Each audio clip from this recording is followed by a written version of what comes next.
Bring in Alan Fischer in Washington for now. Alan, tell us what's the latest from Washington, D.C. The U.S. Confirming that it is also involved in this attack on Iran. What's the extent of its involvement?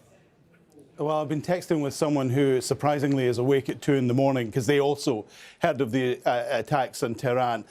They seem to suggest that they believe that the United States' involvement in this is towards decapitating the head of the Iranian regime. They say that from what they can understand, the attacks were concentrated in areas where the supreme leader may well be living. And so the intention was to try and take out the head of the regime and then see what would happen afterwards. Now, many countries have warned the United States about an extended effort to try and force regime change in Iran. They wanted to know what was the plan for the day after and the day after that and the day after that, simply because you couldn't guarantee that if you removed the supreme leader, that necessarily what would happen with that a pro-Western, pro-United States government form in his absence. And so there could be a great deal of bloodshed in the aftermath, and they were concerned that that would leak over borders, that that would cause instability across the region,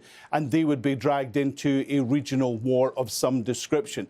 Now, as I say, that's just someone who is an analyst who understands these things far better than I do, but they suggest that this was a move at decapitation, but it would certainly fit in with some of the ideas that have been floated recently, not least by Lindsey Graham, who was travelling with Donald Trump on Friday, who has said often that he would like to see the supreme leader being replaced. So it may well be that the United States' involvement in this was limited to intelligence, but given the size of the US military buildup in the region, there's every possibility that American hardware, American service personnel was also used.